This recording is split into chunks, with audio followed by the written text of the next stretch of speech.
Pour ceux qui ne me connaissent pas, je suis l'apôtre David Bongo, défini clairement dans ton esprit. Je ne voudrais pas juste passer le temps à essayer de t'agiter, mais je dois te prescrire ce qui est juste et ce qui peut véritablement te nourrir et te permettre d'avoir une certaine maturité. Il se peut que ce ne sont pas seulement des condamnations de ta famille, des liens spirituels, les malédictions qui sont en train de te bloquer. Il se peut que ton âge spirituel soit pour beaucoup. Alléluia. Amen. Et des choses qu'on ne confie pas aux enfants, et des choses qu'on confie aux personnes comment matures. C'est très important. Il se peut aussi que tu traverses des chamboulements dans ta vie dont tu as du mal à saisir le sens. Je prie par la grâce de Dieu qu'au travers de ce message, que tu puisses recevoir une directive et la consolation de la part du Saint-Esprit. Alors, bien-aimés, nous devons comprendre clairement que suivre Jésus, c'est un appel très profond. Dieu un appel très profond. C'est aussi un engagement radical qui touche tous les aspects de notre vie. Alléluia. Donc, il ne s'agit pas seulement tout simplement d'une adhésion religieuse ou d'une simple émotion. Non. Sur Jésus, ce n'est pas l'histoire d'émotions passagères, mais c'est un choix conscient. C'est un choix conscient, faire avec discernement et avec lucidité. Amen. Le Seigneur Jésus lui-même nous appelle à considérer cela, ce qu'implique le suivre. Voilà pourquoi dans Luc 14, verset 28, il dit « Quel d'entre vous, lorsqu'il veut bâtir une maison, ne prend pas le temps de calculer ce que cela va lui coûter pour ne pas qu'après avoir engagé les travaux, qu'il n'abandonne et qu'on se moque de lui. » Quelqu'un me donne un amen. Voilà pourquoi je disais, j'étais en train de dire à l'entente de mes propos, que suivre Jésus, c'est un engagement radical qui touche tous les aspects de notre vie. Dis un engagement radical. Dis c'est un engagement conscient. Amen. On ne suit pas Jésus comme un mouton. Excusez-moi l'expression. C'est-à-dire quand tu le mouton, on tape le mouton, il marche aussi seulement. Non. Le Seigneur ne voudrait pas que tu t'engages avec lui tout simplement par émotion, par assentiment mental, tout simplement parce que tu as été d'une manière ou d'une autre convaincu en pensée ou non, ou peut-être parce que tu traverses des moments difficiles et que suivre Jésus devient façon de te consoler. Non, tu dois réfléchir. Dis à ton voisin, tu dois réfléchir. Amen. Il se peut que la plupart des temps, la qualité de notre foi dépend de ce que nous avons reçu à l'entente de notre marche avec Dieu. C'est très important, bien-aimé. C'est très important. Pour bâtir, c'est s'engager avec Dieu. Nous devons nous asseoir et mesurer ce que cela nous coûte. Ce que cela nous coûte. Vous savez, bien-aimé, nous allons prendre un premier point. Suivre Jésus, un choix qui coûte. C'est un premier point que nous allons essayer un peu de développer. Suivre Jésus, un choix qui coûte. Trop souvent, bien aimés, nous sommes plus attirés par ce que nous avons à gagner que par ce que nous avons à laisser quand il s'agit de suivre Jésus. Mais pourtant, lorsque les exigences du chemin chrétien se manifestent, nous sommes surpris, parfois troublés, on est même parfois très déstabilisés. Donc, ce paradoxe révèle que nous avons fait un choix un peu partiel. Quelqu'un me donne un amen. Nous n'avons pas mesuré notre engagement sincère dans la marche avec Dieu. Ou encore, nous avons très mal compris les conditions de l'appel. Dit très mal compris.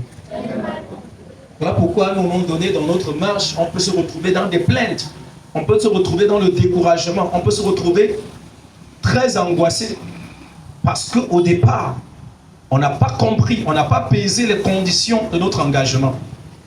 On n'a pas véritablement compris ce qu'impliquait s'engager dans la marche avec le Seigneur. Dans Matthieu chapitre 6, j'aimerais que tu puisses noter cela. Je vais citer beaucoup de versets bibliques, mais on va juste aller comme ça, de façon rapide. Matthieu chapitre 6, verset 24. La Bible dit, nul ne peut servir deux maîtres à la fois. Soit il s'attachera à l'un, méprisera l'autre. Hein? Alléluia. Alléluia. Soit il aimera l'un et méprisera comment? L'autre. Donc, tu ne peux pas servir 2 maîtres à la fois. Voilà pourquoi je disais tantôt que la marche avec Christ, c'est un engagement pour la vie, c'est un engagement total. Oui, c'est un engagement total.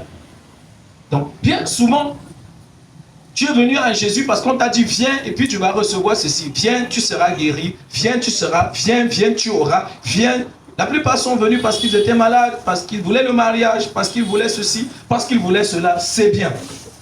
Mais il y a une chose que vous devez savoir. Voilà pourquoi après que les gens aient reçu Jésus comme Seigneur et Sauveur, il est écrit, je crois, dans 1 Pierre chapitre 2, à partir du verset 1er, laissant des choses, des paroles vaines, la dissimulation, désirez comme les enfants nouveau-nés le lait de la parole, afin que vous croissiez pour le salut. J'aimerais vous dire que plusieurs ont reçu Christ dans leur vie, et depuis lors, ils n'ont pas grandi, ils sont restés enfants. Et voilà pourquoi ils sont toujours en train de pleurer. Et un enfant, voici sa prière, donne, je veux, tu dois me, j'attends de toi. Quelqu'un me donne un amen? Amen. Donc tout est centré sur la personne. Et la personne ne s'inquiète pas de savoir ce que Dieu attend d'elle. Quelqu'un me donne un amen? Donc il est très important à un moment donné de vous asseoir et de calculer le coût de votre salut, le coût de votre engagement, le coût de votre décision. C'est très important de savoir. Croyez-moi, une situation pour laquelle on ne s'est pas préparé est très difficile à gérer. Il y a une situation pour laquelle tu ne t'es pas préparé et comment? Est très difficile à gérer. Voilà pourquoi la volonté de Dieu n'est pas une surprise. Dieu n'aime pas beaucoup de surprises. Dieu, pour nous utiliser, nous forme. Jésus disait, ce que je fais, c'est ce que j'ai vu faire qui? Mon Père. Est-ce que me donne un amen? Amen. La plupart des temps, vous savez, nous sommes en où il y a trop de bruit et parfois le temps n'est pas calme. Dieu nous fera grâce. Donc, il y a Amos chapitre 3, verset 3. Vous allez aussi lire, je vais faire un rallye de beaucoup de versets bibliques aujourd'hui particulièrement, pour défendre ce que je suis en train de dire. 2 personnes, 2 hommes marchent-ils ensemble sans s'en convenir ou encore sans s'entendre? Certainement non. Donc Jésus ne veut pas marcher avec toi comme un automate. Jésus n'agit pas comme Satan. Jésus n'envoûte pas les gens.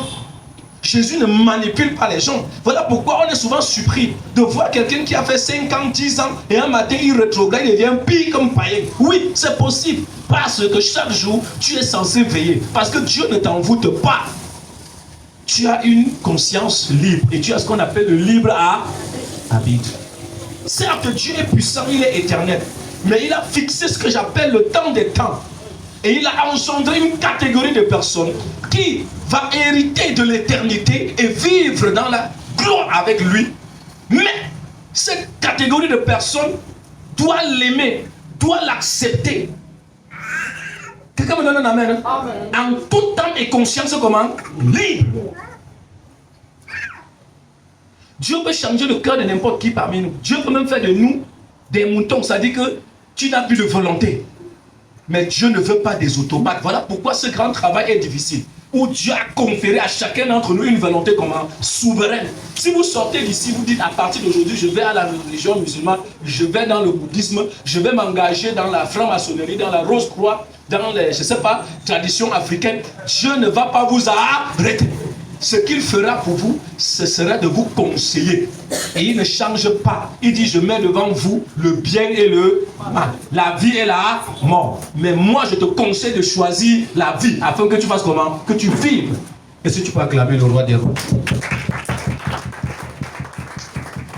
Vous savez, bien aimé, dans la marche avec Dieu, la dictature des besoins peut faire en sorte qu'on oublie l'objectif principal.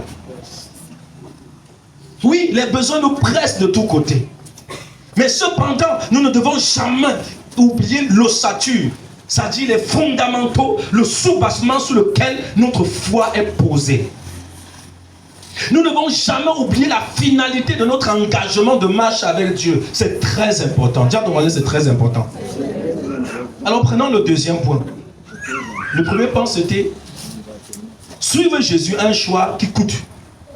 Deuxième point, ce que nous perdons ou défi du disciple, entre parenthèses. Ce que nous perdons,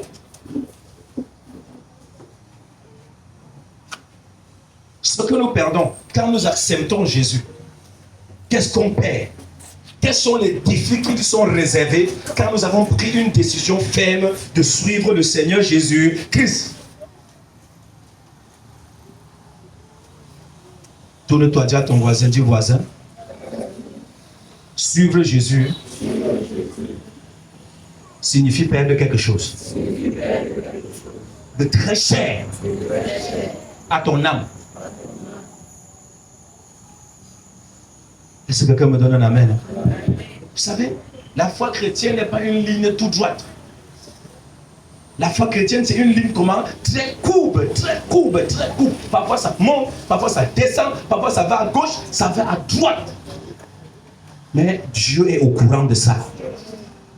Et chaque sillon que tu travailles que tu traverses a une mission bien précise pour ta transformation, pour ton métamorphose spirituelle. Quelqu'un me donne un amen? Amen. Donc ce que nous perdons, défi, j'aimerais que tu écrives et que tu arrives à la maison, tu médites sur ce message.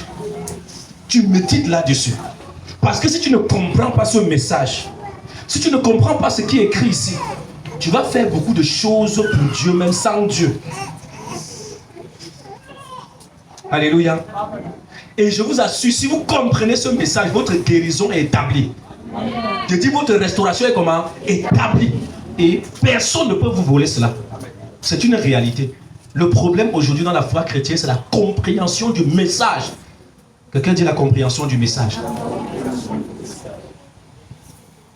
Premier point, c'est-à-dire nous avons vu, c'est point 2, premier point, la rupture avec la chair. 1, mais petit 1. Grand 2 et petit 1 là-bas, ce sont à l'école aujourd'hui. 1. La rupture avec la chair. Mais la chair, c'est quoi? La chair, c'est l'ancien toi. La chair, c'est le vieil homme. La chair, c'est la vie mondaine. La chair, c'est la vie pécheresse. La chair, c'est la vie psychique. La vie psychique. La chair intègre les 5 sens de l'homme avec quoi? Les sens de ton âme, c'est-à-dire ta volonté, ton intelligence et tes émotions. La chair, c'est le goût, c'est le toucher, c'est l'odorat. Et puis le reste que vous connaissez. La vue. Donc tu peux être conduit par la vue. Il y en a qui peuvent être dirigés par l'odorat, comme au village, quand le voisin avait fait la viande chez lui. On sort de chez nous et puis on vient attendre.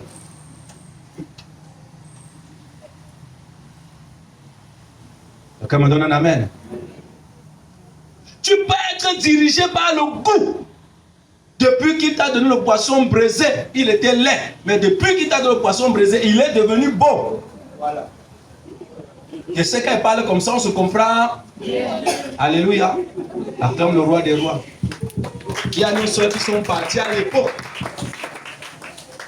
Nos soeurs sont parties à cause du bonbon sifflé. Quand ça venait de sortir, c'était 50 francs. Tout le monde avait ça comme ça. Quand tu posais ça dans ta bouche comme ça, c'est comme si tu étais arrivé. Quelqu'un me donne un amen. Donc tu peux être dirigé par l'organe du quoi? Du coup, tu peux être dirigé par la vue. C'est encore ce qui nous tue aujourd'hui. Donc tu peux être conduit par quoi? J'ai vu donc je veux. Et je ne veux pas tous les... C'est fini. Tu as raison, frère. Quelqu'un me donne un amen. Et la plupart d'entre nous, nous sommes guidés et dirigés par quoi? Par quoi? Et on dit quoi?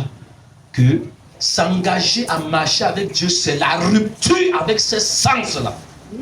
J'aimerais que tu me donnes ton attention, bien-aimé. Ne sois pas distrait pour quelque raison que ce soit. Je veux que tu comprennes ce message. C'est très important, bien-aimé.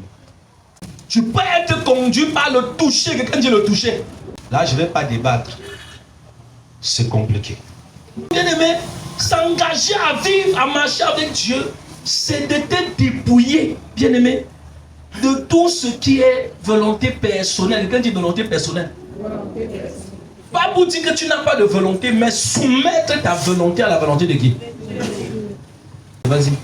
Ceux qui sont à Jésus-Christ ont crucifié la chair avec ses passions et ses désirs. Ceux qui sont en Christ ont fait comment? Avec quoi? Et c'est, je viens d'énumérer les sens. Et je viens d'énumérer soit les sens de votre âme, soit les sens de votre corps sur le plan physique. Je viens de les énumérer. Si tu te dis enfant de Dieu, si tu penses que tu as donné ta vie à Jésus en vrai, Dieu te dit que tu dois crucifier ta chair.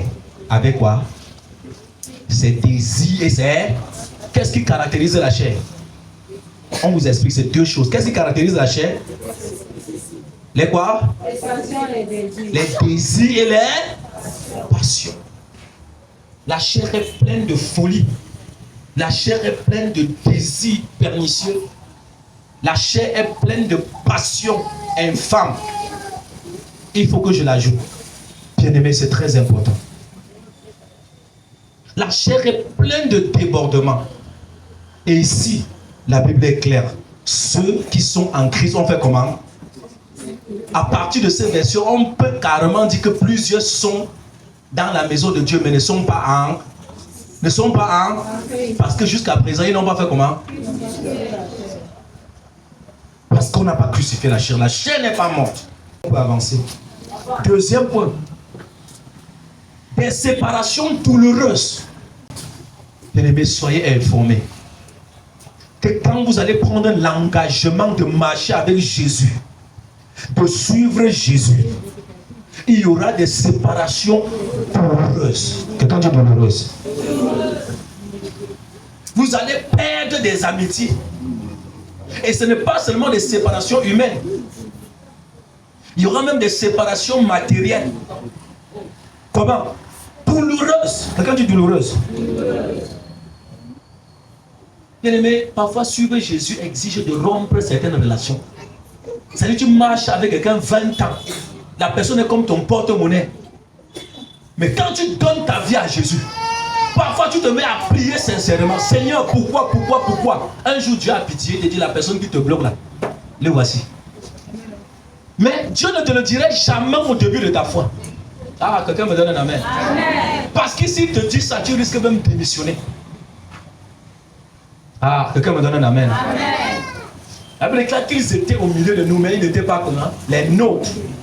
Tu peux sortir du ventre avec une même personne, mais c'est la même personne qui détient la clé de ton tombeau. Vérité. Et ça, si au départ, à cause de la chair, le sang, nous sommes du même sang, ne suis pas en train de faire de la discorde, mais je suis en train de vous dire une vérité. Les hommes sont debout, mais n'ont pas les mêmes cœurs, n'ont pas les mêmes origines spirituelles. Quelqu'un me donne un amen. Amen. On n'a pas les mêmes origines spirituelles. J'ai envie de te dire, avant d'être dans le ventre de ta mère, tu sors de quelque part, tu sortais de quelque part. Vérité. Ne limitez pas la durée de votre vie à votre naissance physique. Sinon, vous vous trompez. Quelqu'un me donne un amen. Amen. Nous servons un Dieu excellemment compliqué. Extrêmement comment? Compliqué. La seule chose à faire, c'est de lui obéir. Ne cherchez pas à le comprendre. Parce que personne ne l'a conseillé quand il a été créé. Personne n'a dit comment il allait te donner un visage comme ça, tes pieds comme ça, ton corps comme ça.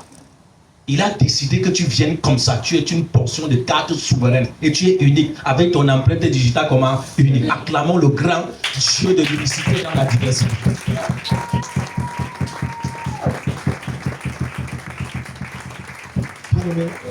Vis bien ta vie. Et fais un bon choix. Le meilleur d'ailleurs.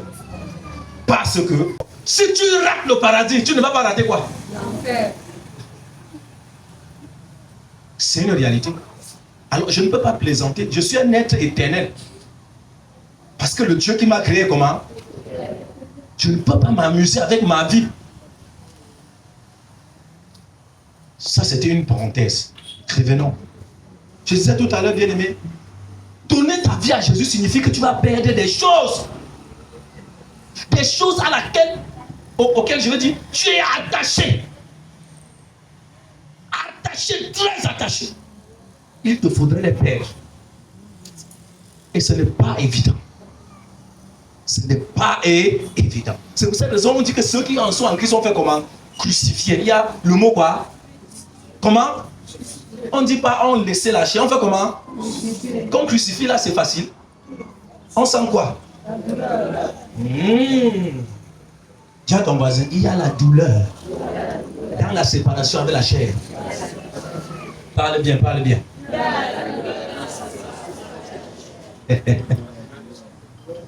Tu as ton voisin, la douleur de ça. Ou tu as ton bon copain avec le plateau de chocolat comme tu aimes, les démarches de lion comme tu aimes. Il finance bien. À peine tu cries iPhone Pro 16 Max. Mais Dieu te dit, demain, ton plaquet de chocolat là, c'est pas mon plaquet de chocolat. Tu dois abandonner. Oh, j'aime des yeux bleus comme l'océan, comme la mer Atlantique.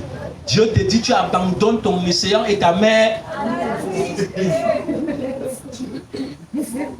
Oh, quand je te vois, mes pieds ne touchent plus le sol. Dieu te dit qu'à partir de ce jour, tes pieds doivent toucher quoi? C'est là où c'est c'est compliqué. Je ne jure que par toi. Sans toi, ma vie n'a pas de... Sans toi, mes poumons sont étouffés, ne restent plus. Parce que nous mesurons souvent les mots que nous disons. Moi-même, je pense à ce que je disais. Alléluia. Chérie, sans toi, je sors et je ne sais plus où je suis. Je ne connais plus la route de ma maison.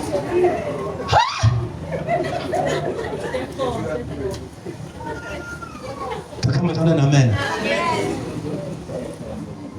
Donc c'est de ça qu'il est question. Ce n'est plus facile. Ton chocolat bronzé là, tu vas abandonner.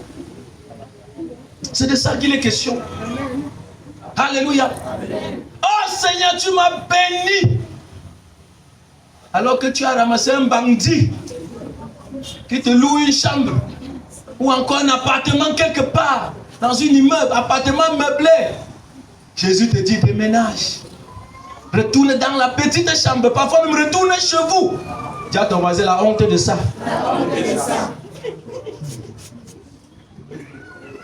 C'est ce qu'on doit vous dire au début de votre foi. Tu mentais pour manger. Tu mentais pour payer ta maison. Tu mentais pour nourrir ta famille. Dieu te dit, le réseau est coupé. Amen. Désolé, le réseau est coupé.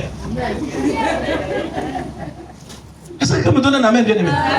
Je suis en train de dire des choses profondes avec des mots pour que tu me comprennes. Que tu me comprennes autant pour moi. Amen.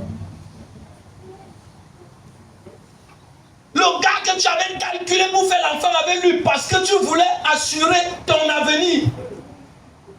Quand tu regardes la tête de l'enfant, là, tu le bipes, il envoie, tu manges. Et tu dis, c'est le père de mon réseau coupé. Tu dois aller travailler. Et Dieu va même te dire que le père là, quand il va donner l'argent de l'enfant, tu ne manges plus rien. D'ailleurs, même le jour où tu manges, tu ne dors plus. La nuit, ce sont les oppressions. C'est pas parce que Dieu ne veut pas te laisser manger. Dieu est en train de te dire séparation. Dieu va commencer à te révéler, il est un gros serpent. Mais toute l'année où tu mangeais son argent là, tu ne voyais pas le serpent. Réseau coupé. C'est de ça qu'il s'agit. Toi, dans l'entreprise, on te donne un salaire de 100 000 francs le mois. Mais à la fin du mois, tu loues la maison de 200 000. Explication.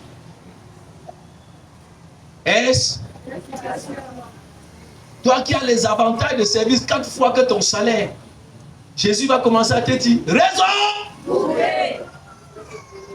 Quand tu sens la descente, le niveau, ton vrai niveau de vie, frère, c'est là où tu sens la douleur. Quelqu'un dit la douleur. La crucifixion. Comme crucifix, ce n'est pas facile. Ça fait pas rire. Tellement tu étais habitué à la facilité. Tu tends la main à gauche, on donne. Tu tends la main à droite, on donne. Devant, on donne. Frère, je viens t'informer, ma soeur, que depuis le jour où tu vas accepter Jésus comme Seigneur le Sauveur, raison comment? Couper. Tu ne vas même pas maîtriser comment ça fait pour se couper. Tu vas te regarder et dire que je suis devenu l'air, c'est moi ou comment? On a donné sa vie à Jésus, on a répandu le mauvais parfum sur moi. Non. Non. Le réseau, ça ne passe plus. Le réseau est coupé. Maintenant vient le temps de l'évaluation. Dieu t'observe, il te regarde. Est-ce que ma fille va supporter? Est-ce que mon fils va supporter? Parfois, ce qu'il a prévu pour toi est plus grand que ton réseau que tu vois là. Amen. Alléluia. Amen. Quand il coupe, il ne remplace pas directement. Tu passes par le désert. Quelqu'un me donne un amen. Amen. Souvenez-vous qu'Israël a désiré les concombres d'Égypte. Mais pourtant, Israël voulait sortir d'où?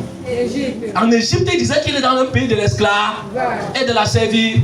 Mais maintenant, quand il sort de l'Égypte pour le pays où coule le lait et le miel, il désire encore en chemin faire comment? Retourner pour manger quoi? Mais quand il mangeait le concombre, il connaissait la valeur du concombre.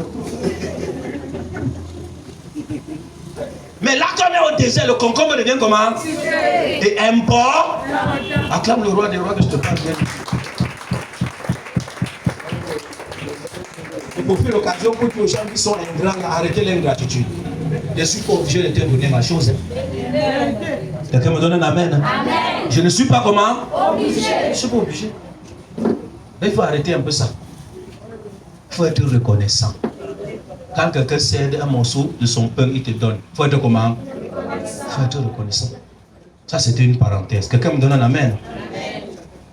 Vous savez, la séparation est douloureuse.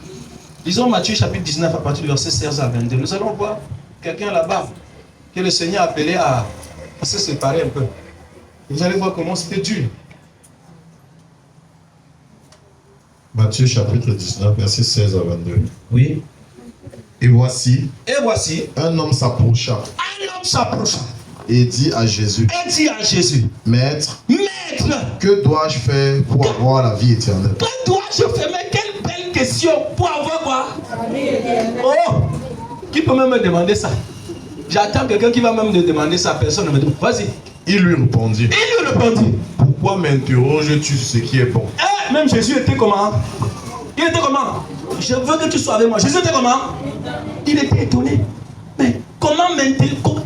Pourquoi m'interroger-tu sur quelque chose qui est comment? Est bon. Non. Mais la personne c'est rare. Continuons. Un seul est le bon. Un seul est le bon. Si tu veux entrer dans la vie, observe les commandements. Observe les commandements. Conditions. Lesquels, lui dit-il? Lesquels? Oui. Et Jésus répondit. Tu ne feras point. Il y a un certain verset, il y a un texte, il y a un livre qui dit Jésus, il répondit au Seigneur Jésus, j'ai observé ces commandements dès ma jeunesse. Et la Bible dit Jésus le regarda et l'aima. Dis l'aima.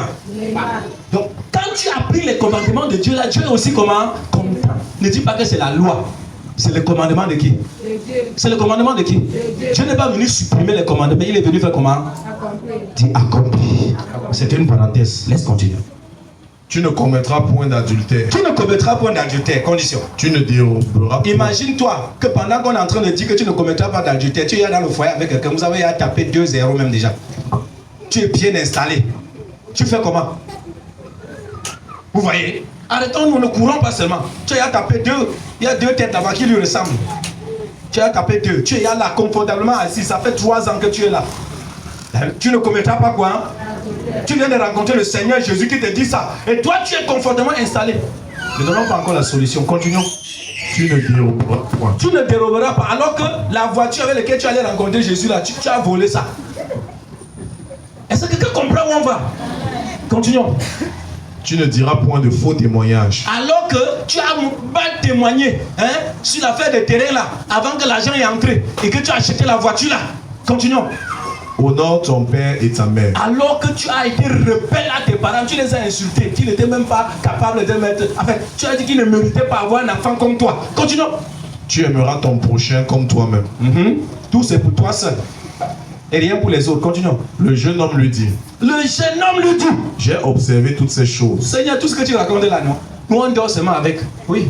Que me manque-t-il encore? Que me manque-t-il encore pour éprouver Jésus, pour lui dire que Jésus, tu ne me connais même pas. Dis, ce que tu racontes là, moi je suis au-dessus. Alléluia. Dis-moi ce qu'il me faut. Donc le monsieur venait même pas pour chercher le royaume de Dieu. On comprend que le monsieur venait pour se vanter, puisque Jésus était une star. Amen. Il était devant une foule. Vous savez, il y a des gens qui viennent, qui font des choses pour se faire voir. C'est pas parce que ces personnes-là viennent parce qu'ils veulent voir quelque chose en juste. Quelqu'un me donne un amen. Je vous racontais à l'époque les mannequins de la salle. Quand on donnait les offrandes, tu confirmes qu'il y a les mannequins. Tu confirmes.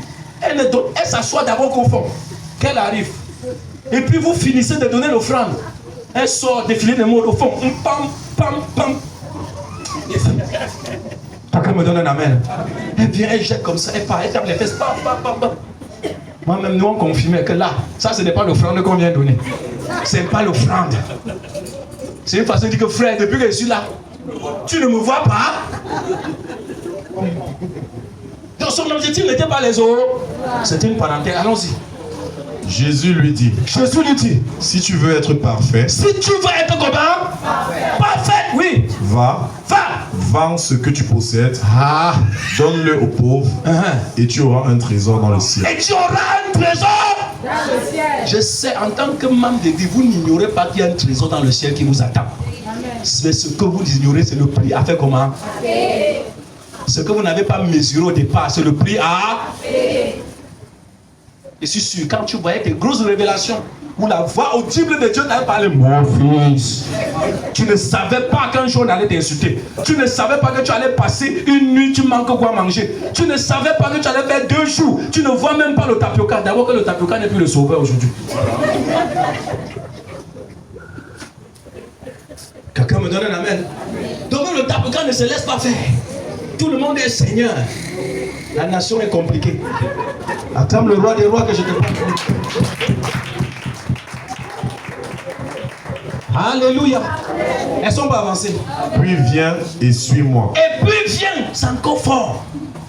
Vends ce que tu possèdes. Donne-le quoi? Aux pauvres. Et ensuite fais comment? Viens et suis. Ça veut dire qu'il devait avoir changement là. Il savait qu'en vendant, en donnant aux pauvres, lui-même devait devenir comment? Et il venait suivre une personne qui était comment? Dis à ton voisin que c'était compliqué. Continuons. Après avoir entendu ces paroles, après avoir, quand les choses ont frappé les pavillons de ses oreilles, oui, le jeune homme s'en alla tout triste, car il avait de grands biens. Jésus dit à ses disciples, je vous le dis en vérité, un riche entrera difficilement dans le royaume des cieux. Acclamons la parole de Dieu. Il n'a pas servi 2 maîtres à la. Soit il s'attachera à l'un et il méprisera comment? Cet homme riche était entre le maître Jésus et le maître qui? Dis argent. Dis que richesse, alors que dans ton cœur c'est argent. Quelqu'un me donne un amen. Il fallait faire le choix. Écoutez bien aimé, c'est pas parce que vous fréquentez une église où là-bas on prêche bien, que le pasteur prêche bien, qui signifie que vous êtes chrétien, qui signifie que vous êtes né de nouveau, que vous avez à faire votre choix. Plusieurs sont assis depuis 5 ans, disaient ils n'ont jamais fait le choix. Jésus n'est pas Seigneur dans leur vie. Quelqu'un me donne un amen. Et ça sert à quoi? Ça sert absolument à rien. Ça, je vous le dis en vérité. Viens et suis-moi. Et tu auras Dieu. C'est-à-dire, le Seigneur n'est pas là pour nous manipuler, te dire ce que tu auras. Et tu auras un trésor où? Est-ce que cet homme a cherché à savoir quelle était la valeur de ce trésor, quelle était même, je dis quoi, la nature de ce trésor qui était dans le ciel? Ça ne l'a pas intéressé. Mais quand il a pensé, Jésus savait quel était son tendon d'Achille. Ce qui le tenait, c'était quoi? L'argent. Vous savez, l'argent n'est pas un enfant. Hein? Même Jésus le dit, on ne peut pas servir 2 maîtres. Dit l'argent est un maître. Pas un petit maître. Donc quand tu t'affrontes l'argent, si tu n'es pas préparé, même en tant qu'enfant de Dieu, oh Seigneur, donne-moi, rends-moi riche, écoutez-moi très bien. L'argent n'est pas un enfant. Dis à ton voisin, l'argent n'est pas un enfant. Dis l'argent est un maître. Et pour maîtriser l'argent, il faut que toi-même tu deviens un. Dis un maître. Acclame le roi des rois. Les gens qui ont touché l'argent, les millions, ils savent ce que c'est. Quand tu te tapes comme ça, tu te trouves 10 millions dans ta poche, frère, le cœur gonfle. Le cœur commence à faire comment? Frère, tu veux 10 millions dans ton corps, c'est pour toi. Donc personne ne te fait le chantage dessus. Frère, quand tu marches, la démarche n'est plus la même. Quelqu'un me donne l'amen. La démarche n'est plus. Quand quelqu'un te parle un peu, quand ça te travaille, tu dis, mais tu sais même à qui tu t'as. Ça, c'est l'argent qui est en train de faire comment? Acclame le roi des rois qui te parle.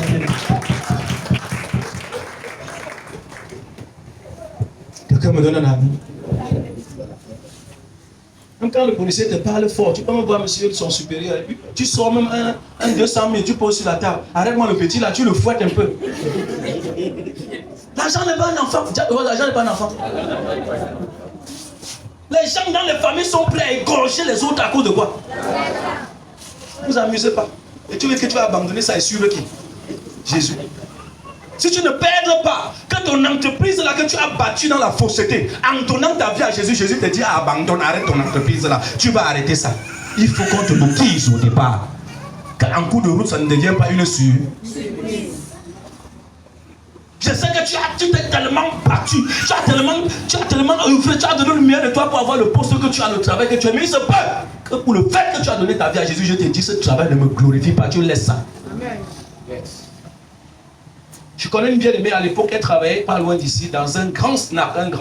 C'était un enfant de Dieu né de nouveau. Elle touchait un très bon salaire avec des avantages. À chaque fois que je passais, on s'entretenait, on s'exhortait. Elle était très contente de m'écouter parler. Mais un jour, j'ai reçu une révélation et je viens dire à la sœur, le Seigneur m'a fait savoir cette nuit que tu dois quitter ce travail. Et que si tu ne quittes pas ce travail, tu vas trouver un mari. Mais ce mari que tu vas épouser va te retirer de sa présence. Alléluia. J'ai partagé, vous savez, vous pouvez causer avec quelqu'un. Vous êtes ensemble, mais si une personne a une relation avec Dieu, faites très attention. Quelqu'un me donne un amen. Si quelqu'un reçoit de Dieu, faites très attention. Il peut être bon avec toi, mais il change. Il fait comment? Il change. S'il aime Dieu. J'ai donné cette prophétie à la sœur. Je ne savais pas que quelqu'un était en train de la courtiser déjà. C'est là où elle me raconte la relation. Comment elle s'était séparée d'un gars. Maintenant qu'elle a commencé à travailler, le même gars est venu en force. Je suis prêt à te suivre. Je vais aller à ton église. Écoutez-moi très bien. Vous n'avez aucune force, aucune capacité de convertir qui que ce soit. Je vais l'amener dans le Seigneur. Je vais le convertir. Tu es sûr? Tu as quelle force? Parce qu'il joue par toi. J'ai dit, la soeur, le Seigneur m'a dit, tu laisses ce travail. Je laisse. Je laisse le travail. Écoute, c'est pas parce que c'est toi qui finance l'église, même si c'est toi qui payes le loyer de l'église. Et que Dieu te dit, arrête le travail, la fait comment? Arrête! Parce que tu n'es pas indispensable. Dieu peut susciter une autre personne pour continuer à payer. Quelqu'un me donne un amen. Ce n'est pas pour dire que ce que tu fais n'est pas bien. Mais je te dis, l'obéissance à Dieu vaut mieux que tout. Parce que le lendemain appartient à l'Éternel. Et c'est lui qui maîtrise les temps et les circonstances. La bien-aimée est restée. Finalement, comme elle avait soif du mariage, écoute, la soif que tu as du mariage, tellement la soif que le mariage est devenu l'idole dans ton cœur. Écoute-moi très bien.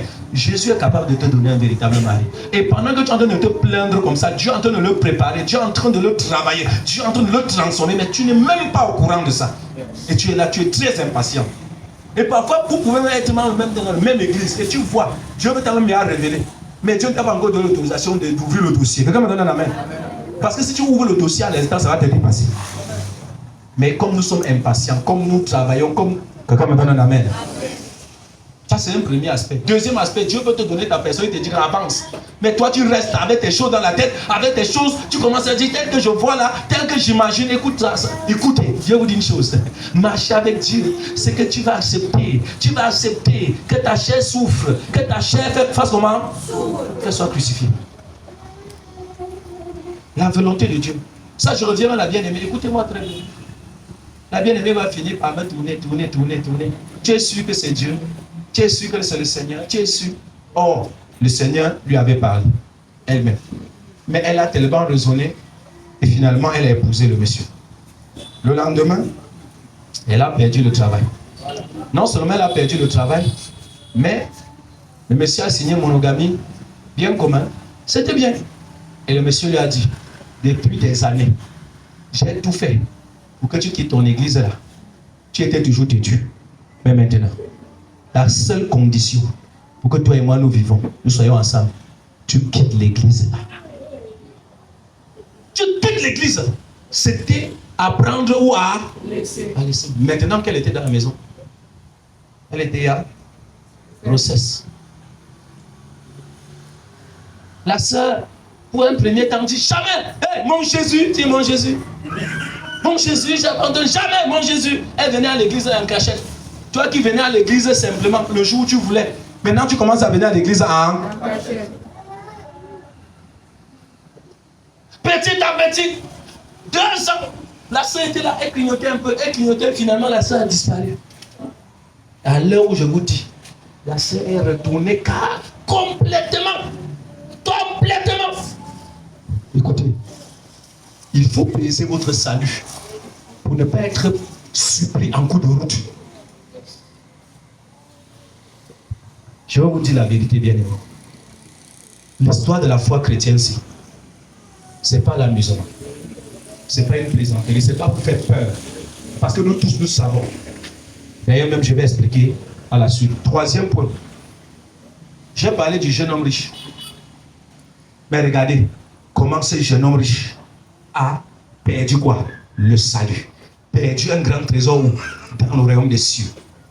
Et imaginez-vous le privilège de faire partie de la garde rapprochée du Seigneur des Seigneurs, du Maître des cieux et de la terre, de celui qui a tout créé, y compris cet homme riche. Il ne pouvait pas s'imaginer que c'était le Maître qui était devant lui. Et que le Maître lui a demandé, fais comment? Viens et fais comment?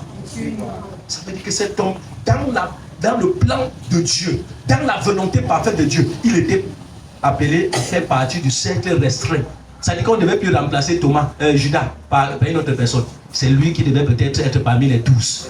Il devait s'asseoir sur un des 12 trônes au ciel. Dieu lui promet un trésor au ciel. Le seul à qui Dieu promet un trésor au ciel pendant le fou. Et il dit, viens et fais comment? Suis-moi. Vous savez combien parmi nous sont en train de refuser le projet de Dieu? Vous savez combien parmi nous sont en train de refuser le plan de Dieu? Mais ils sont à l'église, ils prient chaque jour, ils jeûnent. Pendant les 5 jours à sec, ils lisent la Bible. Ils passent les nuits, ne dorment pas. Mais vous savez pourquoi ils font tout ça? Ils font tout ça pour leurs ambitions propres. Ils ne font pas ça pour qui? Pour Dieu. Ils font ça pour leurs ambitions. Ils mortifient leur corps. Ils sont prêts à faire 7 jours de jeûne à sec, sans manger, sans boire. Mais quand Dieu lui dit, monte comme ça, il ne monte pas. Vous savez pourquoi vous n'arrivez pas à monter? Parce que depuis que Dieu a ouvert une porte, il ne passe pas ici, tu as dit que tu ne passes pas. Et à cause de ça, tu es resté là où tu étais. Pourquoi? Parce que, oh Seigneur, merci. La promotion, ta promotion spirituelle dépendra de ta capacité à identifier de la bonne volonté de Dieu et de l'accomplir. Tu es resté, tu n'as pas grandi spirituellement. Tu es resté parce que depuis que la porte que Dieu a ouverte, tu as vu que c'était trop dur, que c'était trop difficile. Mais tu n'as pas compté sur la provision de Dieu pour y parvenir. La Bible dit, sans la foi, nul ne peut lui être comment? Agréé. Il faut que ceux qui s'approchent de lui croient qu'il est vivant et qu'il est le rémunérateur de ceux qui font comment? Qui le cherchent. Oui, certes, tu as des challenges, tu as des difficultés, ta vie est même inexplicable. Mais avant que tu n'arrives là, Dieu était au courant, j'aimerais te le dire. Dieu était comment? Au courant de tout. Le plus important, c'est de dire au Seigneur, Seigneur, maintenant je fais comme. Et tu t'arrêtes là jusqu'à ce qu'il te montre ce que tu vas faire. Si vous n'êtes pas capable de sacrifier votre mariage pour le ciel, c'est que vous n'êtes pas prêt pour le ciel. Si vous n'êtes pas prêt à sacrifier tout votre argent pour le ciel, vous n'êtes pas prêt pour le ciel. Si vous n'êtes pas prêt à sacrifier votre ego démesuré, votre orgueil personnel, votre volonté pour le ciel, vous n'êtes pas prêt pour le ciel. Dieu vous a révélé tellement de choses que vous allez faire avec lui. Mais il ne vous a pas montré le prix à payer. Mais sachez qu'il y a un prix à faire comment? À payer. Un prix à payer. Je priais à l'époque pour un papa. Ce papa était souffrant. Ce papa souffrait énormément. J'ai tellement pleuré en secret. Pleuré en secret. Le Seigneur va m'apparaître dans une vision et me dit, mon fils, j'ai écouté tes prières. Mais si je le guéris, il va me régner. Il va retourner, il va faire pire que ce qu'il a fait avant qu'il ne se convertisse. Voyez l'amour de Dieu, même dans nos douleurs. Voyez l'amour de Dieu, même dans nos douleurs. Vous pensez qu'une personne peut vous aimer mieux que Jésus? Vous pensez qu'une personne peut vous aimer mieux que le Seigneur? Même votre mère qui vous a mis au monde, les gens mettent au monde et ils vendent dans la sorcellerie. D'autres même gardent 9 mois après, ils ne pas prendre des mains dans les toilettes. Quelqu'un me donne un amen. Ceux qui ont un peu, même celles même qui pensent, qui réfléchissent, d'autres ne prennent pas jeter même devant un orphelinat quelque part. Vous voulez toujours vous confier à l'amour des hommes. Il y a toute une éternité devant nous. Tu dois faire le choix ici, un choix conscient. Si tu as fait bébé hier, aujourd'hui, il faudrait qu'on te mette face à tes responsabilités. Vous savez, bien aimé, c'est facile de dire, moi je sais Satan, j'ai choisi le ciel. Moi je ne peux pas. Écoute, même si tu es sorcier conscient, moi quand il te regarde, j'ai pitié.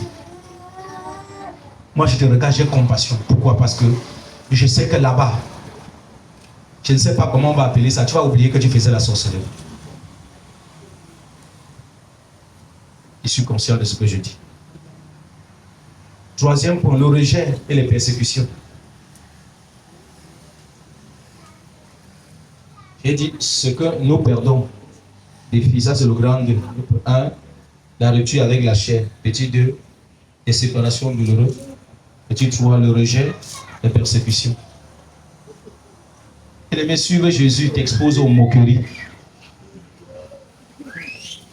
Oui, au mépris. Suivre Jésus t'expose à la moquerie du monde. D'ailleurs, qu'on connaissait comment tu fonctionnais autrefois, ce que tu valais. Mais aujourd'hui, parce que tu as donné ta vie à Jésus, tu es devenu faible. Tu avais des méthodes pour te défendre quand quelqu'un te touchait. Mais aujourd'hui, le Seigneur te dit, à moi la vengeance, à moi la rétribution. Tu te retrouves comme désarmé. Oui, c'est comme si tu étais faible. Mais laisse-moi te dire, tu es fort. Amen. Parce que quand on te donne un coup de poing, bam, la réalité voudrait que tu fasses comment? Que tu repliques. Même le plus faible, quand tu me cognes là, ça me fait mal. Frère, même s'il faut que je saute la teinte des yeux, même s'il faut que je prenne le matériel pour te faire sentir ce que moi j'ai ressenti, c'est la réalité. Aïe pour aïe. Mais quand tu vois, bam, on te donne, la personne reste, il digère. Parmi les deux qui est fort. Parmi les deux qui est fort, c'est celui qui se retire. Parce que celui qui se retire là, vous ne savez pas. Ce qu'il donnait, c'est que ça allait produire. Et c'est ce que Jésus. Nous mettons ça au compte de qui? Du Seigneur Jésus. Ce n'est pas facile. Ce n'est pas facile. On doit te claquer à la joue gauche. Dieu te dit, donne aussi comment? Ta joue droite. On dit, si quelqu'un te poursuit pour prendre ta tunique, donne-lui aussi quoi? Ton manteau. Vous savez, vous voyez, les chrétiens aujourd'hui sont devenus comme ça faibles, c'est à cause de Dieu. Ce n'est pas parce qu'ils ne pouvaient pas se défendre avec les méthodes. Quelqu'un me donne un amen. C'est à cause du Seigneur. Parfois, tu prends même la dette de ton frère, il souffre, tu n'arrives pas à le rembourser. Mais parfois, tu as même l'argent, tu ne le rembourses pas. Il te regarde, il passe, il pardonne, il passe. C'est à cause de qui? Et vous pensez que ce Dieu-là va vous laisser? Il n'est pas tort de dire que certaines choses se payent ici-bas. Certaines choses se payent. Quelqu'un me donne un amen. Certaines choses se payent cash. C'est ce que je vous dis est vrai. La Bible dit dans 2 Timothée chapitre 3 verset 12 que tous ceux qui veulent vivre pieusement seront persécutés. C'est clair. Ceux qui veulent vivre dans la vérité, dans la justice, seront comment? Seront persécutés. Avec les cas, heureux êtes-vous lorsque l'on dira toutes sortes du mal de vous. Réjouissez-vous, car votre nom est écrit où? Dans le royaume des cieux. Puis bien aimé, on te maltraite. Quand on regarde ta vie d'autrefois, on dit que c'est toi ici là. Donc toute ta vie que tu faisais, toutes les agitations que tu faisais là, c'était pour en arriver là. Les anciens dossiers t'appellent. On se retrouve là-bas, tu dis non, il n'est pas plus moi. Et parfois tu es tenté. Hein? Tu vois comme ça, parfois tu as donné ta vie à Jésus, manger tu n'as pas. Un ancien dossier t'appelle. Trouve-moi sur tel bateau, tu sais que quand vous vous voyez, quand tu as retourné, c'était 50 000, 100 000 qui entrent. Et tu restes comme ça, tu n'as pas à manger, tu n'as même pas l'argent pour payer ton loyer, tu n'as rien. Mais tu dois dire non. Ce n'est pas facile. Et c'est ça le défi de la chair. C'est ça le prix à payer, bien aimé, quand on a donné sa vie à Jésus. Quelqu'un me donne un amen. C'est l'évangile qu'on doit nous prêcher. C'est l'évangile qu'on doit nous prêcher, qu'on ne vous dit pas. Il n'y a pas deux choses que ce que je suis en train de vous dire là, bien aimé. Vous n'allez pas marcher comme si quand vous donnez votre vie, le paradis n'est pas sur la terre. Dis à ton voisin quoi. Aujourd'hui, tu bagarres pour te marier. Quand tu seras marié, tu auras les problèmes de ton mariage. Dans le mariage, tu vas bagarrer pour que ton mari et toi soient riches. Quand tu vas voir que ton mari commence à monter, commence à dormir 4-5 jours dehors, c'est un problème. Tu vas commencer à faire comment? À prier. Pourtant, tu as l'argent, ça ne suffit pas. Quelqu'un me donne un amen? Oui, même l'argent ne vous garantit pas une paix, une certaine sécurité. La véritable paix est celle qui nous a donnée au-delà de toute épreuve. C'est une paix qui nous est conférée par le ciel. Quelqu'un me donne un amen? Amen. Je vous le dis, même en tant que couple dans le foyer, le jour ça ne va pas. Le jour ça ne va pas. Si tu n'as pas le Seigneur pour refuge, pour rempart, tu fais comment? Tu fais comment? Mais tu tombes à la merci de l'adversaire. Nous sommes imparfaits en tant qu'être humain. Qu'est-ce qui fait l'amour dans le foyer? Je vous parle du foyer, c'est le pardon. Quelqu'un dit le pardon. Et le pardon vient de Dieu. Ce sont les principes du royaume qui nous aident, bien-aimés, à demeurer en paix. Le pardon. S'il y a quelqu'un qui vous dit ici que son foyer c'est le paradis, dites-lui que c'est le mensonge. Il y a des jours où on se lève, on n'arrive même pas à se parler. Quelqu'un me donne un amen. Ça, je vous le dis. Mais quand on retourne la parole de Dieu, on vient dire chérie, pardonne-moi, chérie, pardonne-moi. Et puis ça passe, dis ça passe. Et puis on passe à autre chose. C'est ça qui est important. Mais c'est un Jésus qui viendra habiter entre vous. Ce sont les coups de poing qui vont commencer à sortir. Ce sont les païens qui vont venir vous séparer. Vous qui priez ensemble, on entendait vos voix au quartier. Tu as de voir quelle humiliation. Quelqu'un me donne un amen. Il y a des femmes que dans le monde, ils tapaient leurs copains. Tu arrives dans le Seigneur. Tu as tous les muscles. Je te donne un mari. Et puis tu pries les coups de poing, te vois au quartier, viens. Viens. À l'époque, je cherchais une soeur.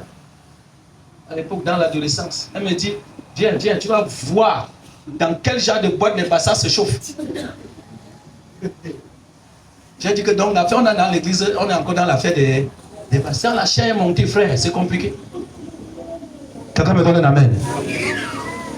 Je n'ai rien contre une tribu parce que là, partout c'est compliqué. Quand ça chauffe, ça chauffe. Mais c'est pas facile. Quand quelqu'un t'offense, tu sens comment ça monte, et puis la parole arrive, ne te mets pas en colère, car cela finira mal. Tu commences à te dégonfler. Si tu te mets en colère, ne te couche pas sur ton ressentiment afin de ne pas laisser l'accès au diable. La colère de l'homme n'accomplit pas la justice de qui? De Dieu. Tous ces versets montent dans ton cœur. Tu restes comme ça, tu regardes. Frère, il m'est arrivé des batailles que pourquoi il m'a donné ma vie à Jésus? Dans le temps, parce que j'ai dit que ça c'était dans le temps. Alléluia. Quand la chair montait encore, il dit que Seigneur, donne-moi 30 secondes et je finis avec le monsieur-ci. Tu veux venir encore te demander pardon après? Mais donne-moi d'abord combien? Je suis sûr que dans ta tête, ça t'arrive souvent. Mais il n'y a plus rien à faire. Dis, il n'y a plus rien à faire. Plus tu montes comme ça, ton homme intérieur commence à s'habituer à la vie dans... Et tu commences à être un échantillon de gloire. Alléluia. Un échantillon de gloire. Dieu peut commencer à compter sur toi. Dieu peut t'appeler mon fils. Dis mon fils. Quand Dieu commence à t'appeler mon enfant, là, c'est compliqué. Mon enfant. Allez, te dis quoi? Mon enfant. Faut savoir que tu fais encore fort. Quelqu'un me donne un amen. Mais quand il dit fils, quelqu'un dit fils, ça veut dire que tu as commencé à faire comment? Tu as compris. Tu commences à comprendre. Alléluia. C'est très important, bien aimé, de connaître ces choses. C'est très important. Ceux qui veulent vivre pieusement seront comment? Persécutés. Prends le point 4. La mort de nos ambitions personnelles. La mort de nos ambitions personnelles.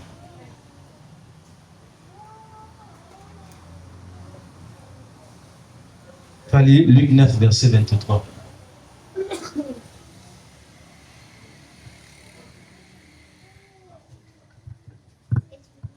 La mort à nos ambitions personnelles. Luc 9, verset 23. Oui. Puis il dit à tous, si quelqu'un veut venir après moi, oui, qu'il renonce à lui-même, qu'il se charge chaque jour de sa croix, et qu'il me suive. Amen. Vous savez, le renoncement à soi, c'est pas aussi si facile que ça, mais c'est possible. Tu renonces à tes ambitions, tu renonces à ta vision, tu fais de ta volonté servante de la volonté de Dieu. Ceci ne signifie plus que tu n'as pas de volonté, non.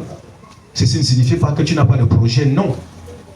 Mais si Dieu intercepte ces projets, te dit je ne veux pas, tu classes le dossier. Quelqu'un me donne un amen. C'est de ça qu'il s'agit. C'est de ça qu'il s'agit. Si quelqu'un veut me suivre, qui renonce à lui-même, qui se charge de sa croix, ce que tu portes là, la maladie là, les difficultés là, les challenges matériels, financiers, le problème que tu as dans ton lieu de service, les trahisons, c'est ta croix. Dis c'est ma croix. Avant de prier, de demander au Seigneur, décharge-moi. C'est tout à fait normal, mais Dieu te dit qu'avant que tu portes ça, il fait comment? Suis-moi. Bon, ne dis pas à Jésus que Seigneur, comme je n'ai pas telle chose, ne viens plus à l'église, ne te suis plus, ne lis plus la Bible. Si tu ne changes pas ça, c'est mon toison. J'ai peur que Jésus ne bougera pas en toi. Parce qu'en fait, on ne conditionne pas Dieu. Quelqu'un me donne un amen. Hein? Ça ne sert à rien de faire le chantage à Dieu. Quand tu fais le chantage, ça ne marche pas. Demandez à Anne. Anne va vous dire qu'aussi longtemps qu'elle faisait le chantage, Dieu n'agissait pas. Mais qu'elle a pris la décision de prier. Quelqu'un dit de prier. Ça dit d'appliquer les principes du royaume. L'Éternel, le même jour, a opéré le miracle dans sa vie. Quelqu'un me donne un amen. À un moment donné, laisse les murmures, commence à prier. Commence à faire comment? Et prier de façon persévérante. Prier de façon comment? Persévérante.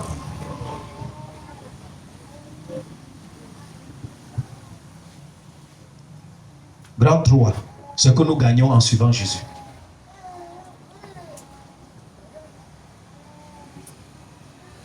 Aujourd'hui, j'enseigne encore, j'enseigne. Alléluia. Aujourd'hui, tu ne vas pas tomber. Ne dérange pas. Jésus, je t'enseigne.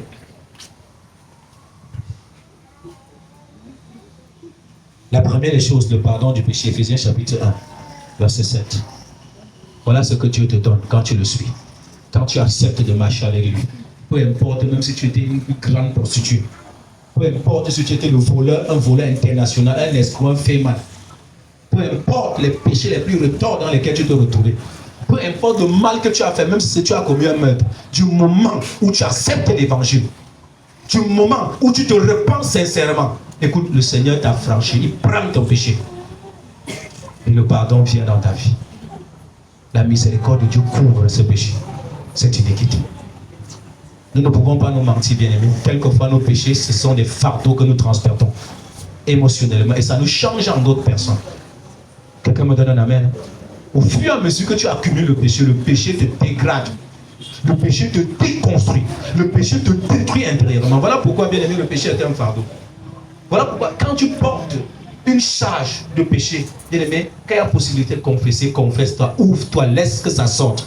Là, tu n'as pas besoin qu'on prie pour toi, pour que les puissances des ténèbres qui sont cachées dans le péché la quittent. Du moment où vous confessez, vous déclarez ouvertement, il prend le pouvoir sur vous. Parce que vous venez les tirer à la lumière. Je ne vois pas les ténèbres qui peuvent résister à la lumière. Même si vous êtes dans un noir, dès que vous tapez, vous éclairez une torche comme ça, les ténèbres vont fuir. C'est une réalité, c'est un principe sur le plan spirituel. Quelqu'un me donne un amen. Les choses que tu gardes dans ton cœur, les choses que tu as longtemps gardées, que tu as longtemps emmagasinées, rencontre un serviteur de Dieu. Un serviteur de Dieu rempli du Saint-Esprit. Dis-lui tout ça, classe tout ça. Même si tu mangeais la nuit, même si tu mangeais tes voisins, même si tu volais sur tous les toits pendant que tout le monde dormait, même si on t'avait fait quoi, bien aimé, déclarez ça ouvertement, vous n'allez pas mourir. Ne vous inquiétez pas de ces menaces sataniques, de ces menaces dans le monde des ténèbres. Le jour où tu dis ça, on va te tuer. Qui d'entre eux t'a donné le souffle de vie pour l'enlever? Écoutez, je te donne un encouragement. Il y a un verset biblique. Le Seigneur dit, je suis le vivant. J'étais mort. Et maintenant, je vis au siècle des siècles et je détiens les clés de la mort et Dieu. Nul ne descend dans le séjour des morts sans la permission du Seigneur Jésus-Christ. Païen comme chrétien, quelqu'un me donne un amen. De quoi as-tu peur? Pendant que tu penses que ton dossier est pourri, tu connais le dossier des autres. Est-ce que tu connais le dossier des autres? Il y a des gens ici qui étaient venus en mission. Mais qui, à l'heure où je vous parle, sont nos collaborateurs. J'ai dit sont quoi? Pourquoi? Est-ce que c'est à moi que tu regardes? Ne regarde pas à moi, mais regarde celui qui est à moi. Il est plus grand que le système dans lequel vous fonctionnez. Pèse la valeur de ton âme. Où sera Satan quand tu seras en train de brûler dans le feu de la GN? Et ce ne serait que le départ. Parce que lors du jugement, après que le Seigneur soit descendu, Satan sera arrêté. Lui et tous ses anges, la mort et le séjour des morts. Et tous ceux-là qui ont suivi Satan, ils seront jetés dans la plus grande prison que Dieu a préparée dans toute éternité, qui s'appelle le temps ardent de feu et de soufre. Imagine-toi qu'aujourd'hui tu as la protection de Dieu, tu as la protection du Seigneur Jésus, tu as la protection du Saint-Esprit pendant que tu es sur la terre. Et qu'en enfer même, jusqu'à présent, vous n'êtes pas encore assez. Vous êtes en train de souffrir dans les cellules là-bas, torturé par le soufre, mais pas encore dans l'état ardent de feu et de soufre. Imaginez-vous, quand le Père va vous jeter là-bas, là où se trouve la prison réservée à Satan et à ses anges, et que tu seras à la merci du diable là-bas. Imaginez-vous ce qui peut arriver. Vous allez dire qu'on est trop sévère, on est trop dur. Mais là-bas, maintenant, vous avez le pardon de vos péchés. La Bible déclare que celui qui accepte Christ ne passe pas au jugement. Il ne passe pas au jugement. De la mort à la vie. Passe pas au jugement. Au jugement. Les véritables enfants de Dieu n'ont pas besoin de demander s'ils sont sauvés ou pas. Ils ont l'assurance de leur salut. Le Saint-Esprit qui leur a été donné atteste leur salut. Quelqu'un me donne un amen. On n'a pas besoin de dire tu es enfant de Dieu. Non, tu sais. You know.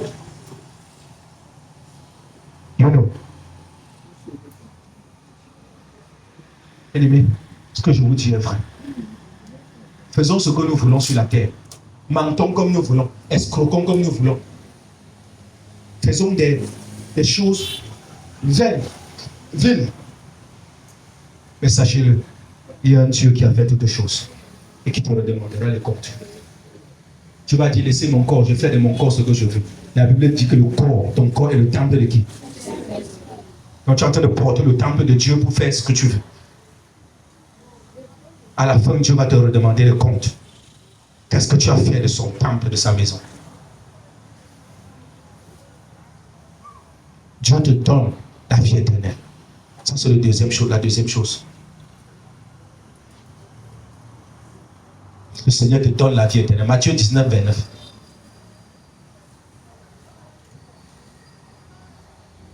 J'ai dit, premier, il te donne le pardon de tes péchés. Deuxième chose, il te donne la vie éternelle. Bien-aimé, la vie éternelle, c'est comme tu l'entends, c'est une vie sans fin.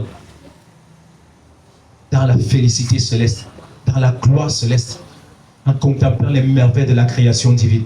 Bien-aimé, ce monde est un monde de souffrance, un monde de peine.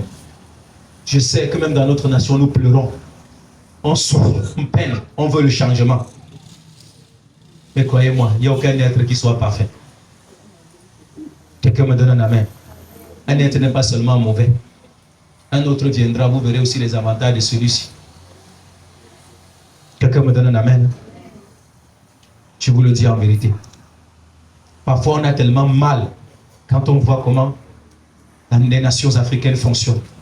On a tellement mal avec cette pauvreté, cette précarité extrême, ces détournements, avec l'injustice sociale croissante, grandissante, avec cette corruption dans les chaînes.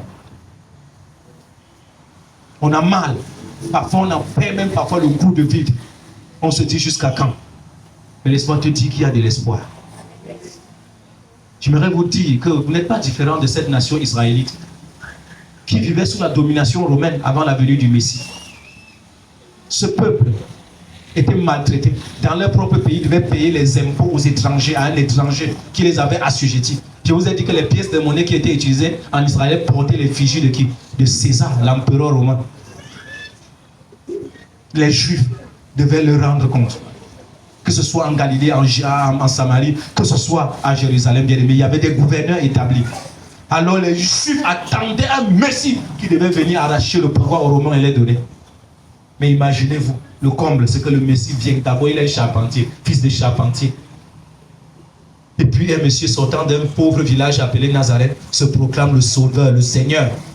Comprenez que les Juifs, ils étaient traumatisés. Quelqu'un me donne un amen. Amen. Mais j'aimerais vous rassurer, à l'époque, il y avait des gros temples construits par les Juifs. C'est-à-dire les frères de Jésus, de sang. Il y avait des grands édifices à cette époque. Il y avait le conseil suprême juif qu'on appelait le Sanhédrin. Il y avait des scribes, des sadducéens, des docteurs de la loi à l'époque. Mais le Messie va venir un enfant, comme ça. Il dit, je suis le chemin, la vie. Un scandale. Est-ce que Jésus a changé la société juive? Est-ce que Jésus a retiré le pouvoir aux Romains?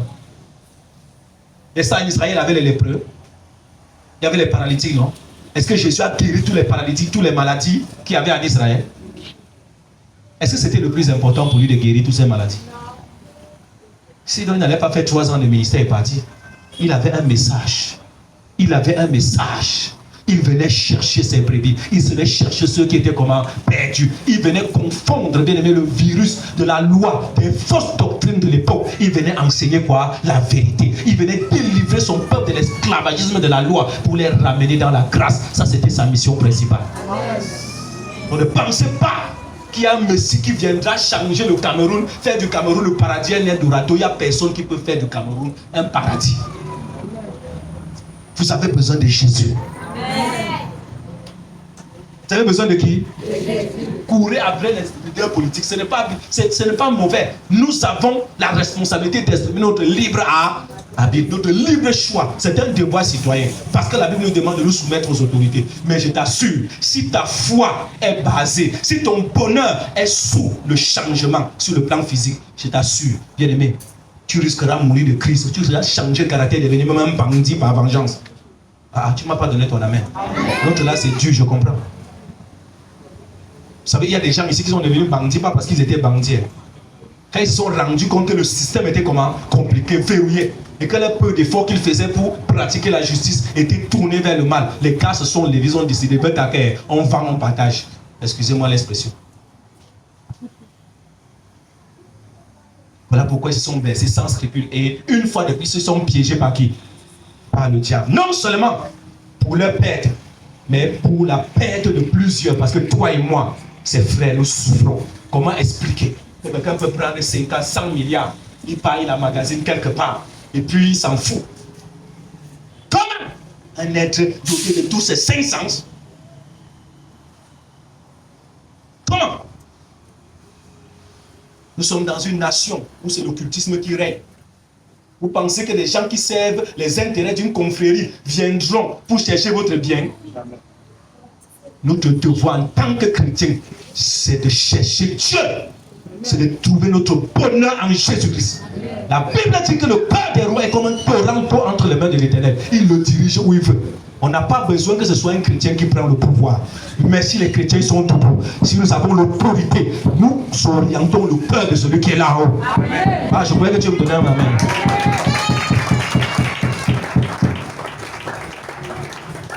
Est-ce que quelqu'un me comprend bien? Je vous ai dit que Jésus n'a rien changé de la nation juive sur le plan physique. Il n'a rien changé. Mais pourtant, les Juifs attendaient un changement comment? Ce qui intéresse Dieu n'est pas ton changement physique. Ce n'est pas ta voiture, tes maisons. Ce n'est pas ton mariage, ce n'est pas ça qui intéresse Dieu. Ce qui est important et ce qui fait pleurer le Seigneur, c'est ton cœur, l'état de ton cœur. Dieu veut que tu sois changé, que tu sois transformé, que tu sois une vitrine, une lettre que lui envoie. Alléluia. Amen. Dieu veut te poster. Dieu veut te poster. Dis à ton voisin, Dieu veut te poster. Comme une lettre au monde. Alléluia. Ne simplifie pas, ne petit pas, il ne suit rien, il souffre. Écoutez bien aimé, ce que vous traversez n'a rien à voir avec votre véritable configuration spirituelle. Croyez à la nouvelle vie que Dieu est prêt à vous donner. Cette nouvelle vie va te bouleverser, bien aimé. Que ce soit dans votre pays, que ce soit même dans votre village, il suffit que vous y croyez. Croyez-le. Bien aimé, c'est parce que j'ai cru à ce que Dieu m'a dit. Ma femme a cru à ce que Dieu lui a dit que nous en sommes là. Et il y a encore des choses que Dieu nous a dit. Et nous y croyons. Et nous y arriverons.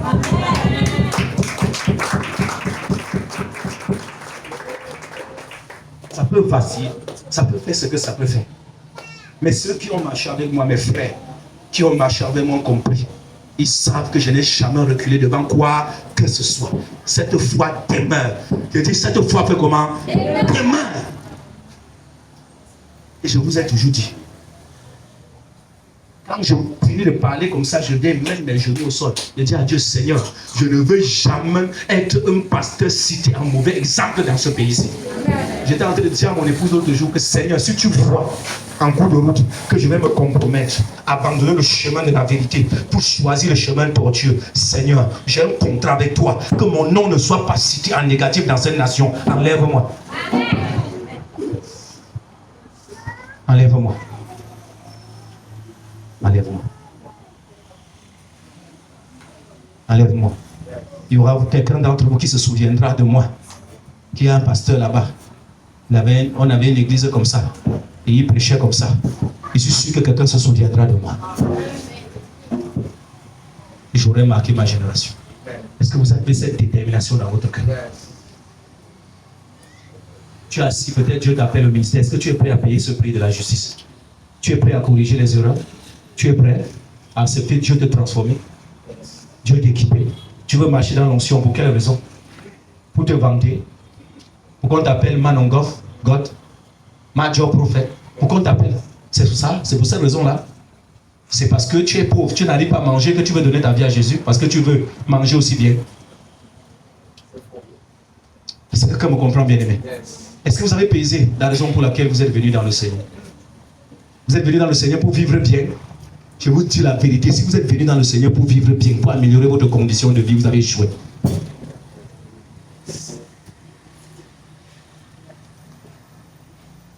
Je ne dis pas que Dieu ne bénit pas, mais je vous montre les avantages.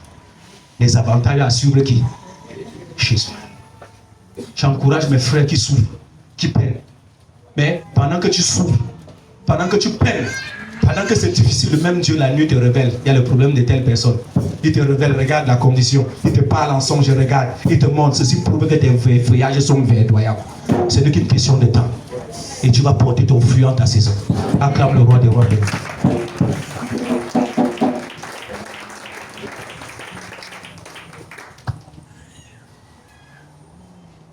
Matthieu 19, 29.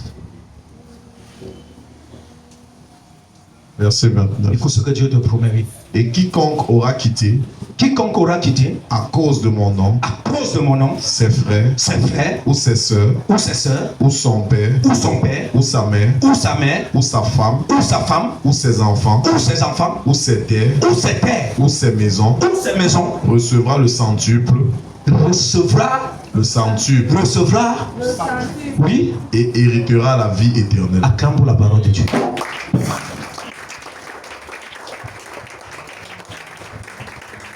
Voilà pourquoi à l'entendre de ce message, je vous ai parlé du prix à payer avant de vous parler des avantages. Parce que c'est ce qui devait être fait. On devait vous parler de prix à payer avant de vous parler de quoi? Des avantages. Dieu te dit qu'il peut arriver parce que tu as pris la décision de marcher avec Jésus, que tu te sépares de ton père, tu te sépares de ta mère, tu te sépares de ta femme, tu te sépares de ton mari, de tes frères et de tes soeurs, et même de tes terrains, de tes mères. Je connais un papa, il avait construit un duplex. Il a donné sa vie à Jésus. Un duplex. Il avait un peu d'argent. Et le Seigneur lui a dit, la maison que tu as construite là, tu ne dors plus dedans, tu l'abandonnes. Et tu me suis. Tu l'abandonnes et tu me... Le papa est parti de cette maison avec sa femme. Papa est devenu un vendeur de jus. Tu dis un vendeur de quoi? Un vendeur de jus. Jus naturel qui précède pour vendre. À cause de quoi? Un vendeur de jus. Il avait tout. Quand je regarde sa femme aujourd'hui, parfois il reste ici, elle descend. Une femme qui était à l'époque élevée.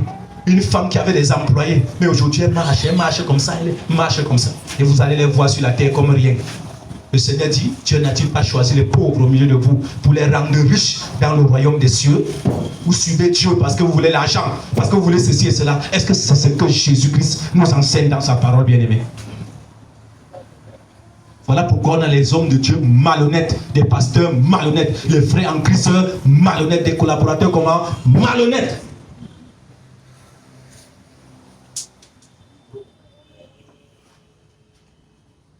Aujourd'hui, pour que tu viennes chercher Dieu, on doit te forcer, on doit te crier, on doit même parfois faire passer par les Russes parce qu'on espère. Pourquoi? Pourquoi? Pourquoi? Est-ce que tu as compris la raison pour laquelle tu es venu dans le Seigneur? Tu as compris? Tu as compris quel est l'enjeu de ton salut? Quel est l'enjeu de ton appel? Mon frère, ma soeur, écoute-moi très bien. Tu as de la valeur aux yeux du Seigneur. Amen. Dieu te promet que si tu abandonnes cette chose-là qui paraît difficile, il te promet le sanctuaire en ce siècle-ci. Il te promet quoi? En ce siècle-ci. Il te promet la vie et...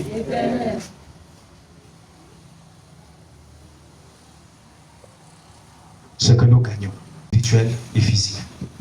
Éphésiens chapitre 1er, verset 3.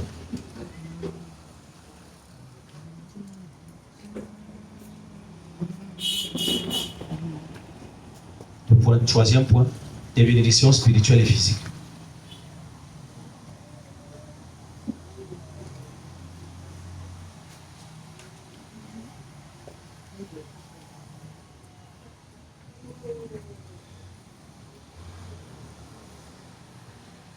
Est-ce qu'on peut lire rapidement?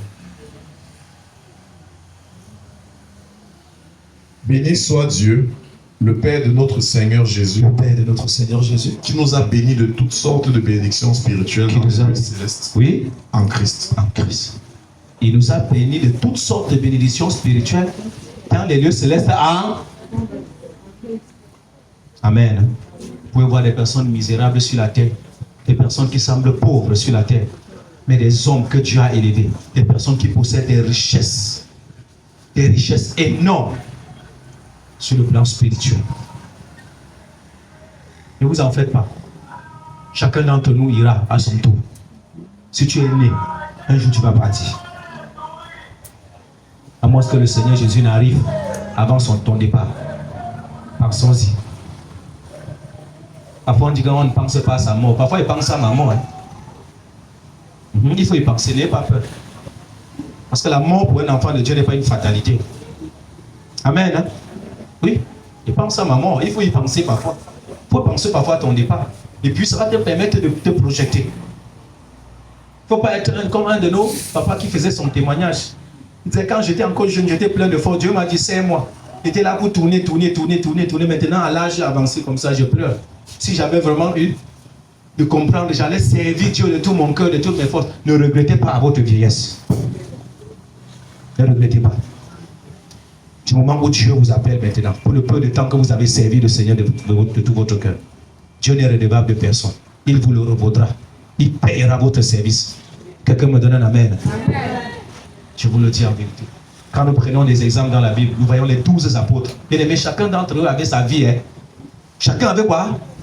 Il y en a au milieu d'eux qui étaient même mariés. L'apôtre Pierre même, qui est le leader. Mais on dit aujourd'hui que les gens sont sur seul. L'apôtre Pierre, mais il refuse le mariage. Alors que l'apôtre Pierre, c'est de son mariage qu'on parlait dans la Bible. Lui, il était marié. Quelqu'un qui était marié, qui avait sa belle-mère. La belle-mère était même malade. Ça veut dire que la belle-mère de Pierre venait habiter chez sa fille.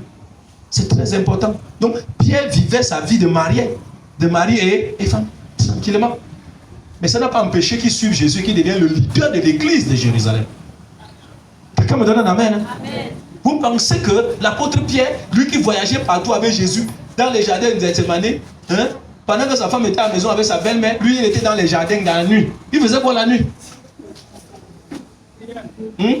Dans les montagnes avec Jésus, en train de traverser les lacs, en train d'aller de ville en ville, alors qu'il avait une femme. Le prix était fort. Le prix était comment? Le prix était fort. Voilà un collecteur d'impôts, Matthieu. Lui, il travaillait pour les Romains. Hein. Vous devez savoir qu'un collecteur d'impôts en Israël n'était pas n'importe qui. Hein. Il travaillait pour l'autorité romaine. Mais là, Jésus est en train de traverser. Peut-être le gars gagnait lui un gros salaire, il avait sa maison, il avait tout. Dieu lui dit que laisse, fais comment? Le gars abandonne tout. Un grand poste comme ça, bien rémunéré, il suit qui? Là, ton voisin, tu penses que c'était facile? Il va retrouver l'autre, les fils de Zébédée, Jean et Jacques. Ils sont dans l'entreprise de poissonnerie familiale. Les gars sont en train de tirer le filet. Et il dit abandonnez votre vieux père. Et faites comment? Il va encore te scandaliser. Il y a un verset ici que je veux que tu lises. Alléluia. Luc chapitre 10. Ah bah chapitre 9. Hein? Oui, il y a verset 60. Ou 6. 6. Oui. Oui, dis-moi. Il partit et ils allèrent de village en village, annonçant la bonne nouvelle et opérant partout des guérisons. Oui. Continue la lecture. Hérode le tétrarque entendit parler de... Non, il y a Luc chapitre 9 là où il y a un... Là où quelqu'un lui dit qu'il attend qu'il a enterré son père. Regarde ça. C'est 59. Regarde-le. Remonte. Verset 59. Oui. Il dit à un autre, suis-moi. Oui. Il répondit, Seigneur, Oui. permets-moi d'aller d'abord ensevelir mon père. Permets-moi d'abord d'aller faire comment? Le père de celui-ci était comment? Et Dieu lui demande de faire comment? Et lui dit à Jésus quoi? Permets-moi d'abord d'ensevelir. Écoute ce que Jésus lui dit. Mais Jésus lui dit, laisse les morts ensevelir leurs morts. Et toi, va annoncer le royaume de Dieu. Si moi je te refuse d'aller au deuil de ton père. Si je te dis de ne pas aller au deuil de ta mère, de ta soeur. Je suis sûr que tu vas déménager de l'église le même jour. J'ai écouté, Jésus est cru, hein. Laissez quoi? Mort. Enterrer là. Mort. Ça veut dire que Jésus les voyait comme déjà des. Et celui-là, c'était le seul vivant qui était parmi eux. Voilà pourquoi il est venu le tirer. Voilà pourquoi Dieu ne t'a pas jugé. On te voyait comme un sans-abri, sans effet. Mais Dieu a vu que ce qui était plus important dans ta famille, c'était toi. Il est venu te choisir. Acclame-moi les mots.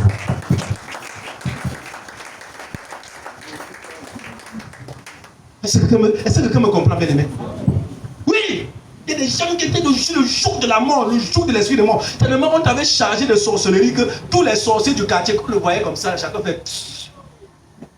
Parce qu'on te voyait déjà comme un mort. Mais c'est toi que Dieu a choisi. C'est toi que Dieu a choisi. C'est toi que Dieu a choisi. Amen. Bien-aimé, toi qui entends ce message, peut-être tu ne sais pas qui tu es véritablement. Mais viens en Jésus. Viens, tu vas découvrir qui tu es. Tu vas comprendre pourquoi on a passé la vie à te combattre. Tu vas comprendre, viens en Jésus. Quelqu'un me donne un amen. Hein? Il y a des messages que parfois Dieu me donne pour certains de ses enfants. Et je comprends pourquoi Dieu ne me disait pas certaines choses quand j'étais encore bébé spirituel. Parce que je ne peux pas vous dire ça, c'est une bombe. Oui. Il y a des gens ici que si je vous dis ce que Dieu m'a dit par rapport à votre problème, vous ne me croirez pas. Vous allez me traiter de féticheur de marabout. Parce que le Seigneur m'en a dit, il m'a dit que je ne peux pas vous dire. Parce que vous ne pouvez pas porter cette vérité. Il y a des sorcières de ma famille que Dieu ne pouvait pas me révéler quand j'étais encore tout bébé spirituel.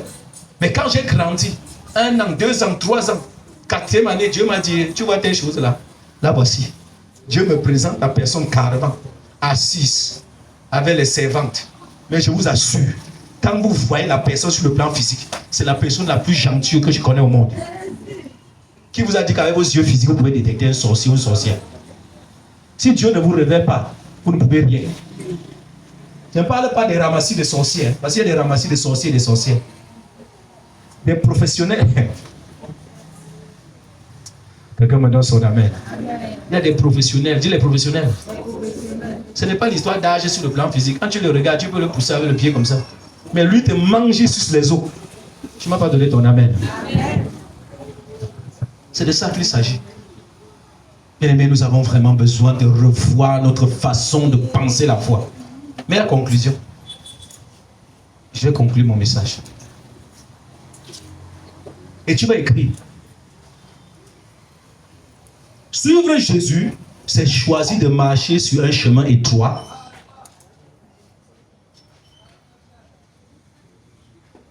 Suivre Jésus, c'est choisir de marcher sur un chemin étroit, exigeant, mais glorieux.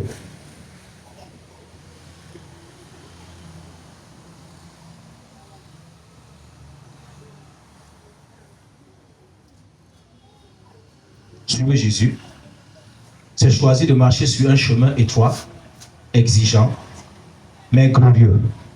Bon. Ce n'est pas une invitation au confort, mais à la transformation. Ce n'est pas une invitation au confort, mais à la transformation, au renoncement et à la foi active.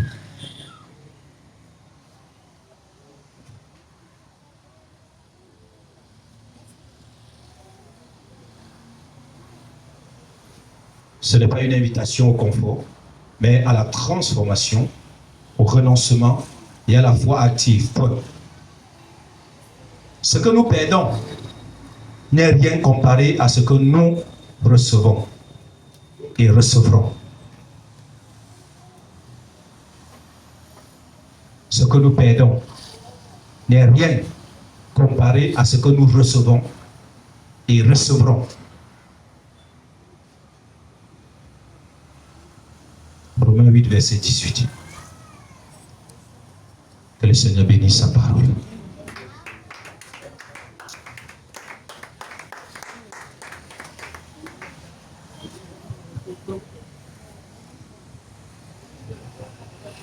Bien-aimés dans le Seigneur. Romains 8, 18.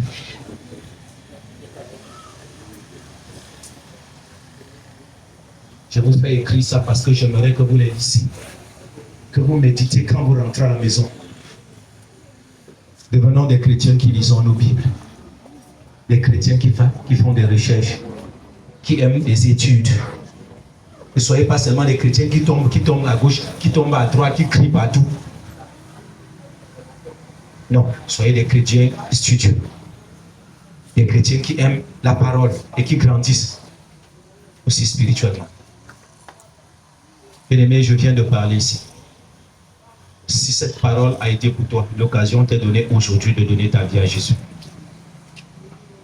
Si ce message était pour toi, la Bible dit, si vous avez honte de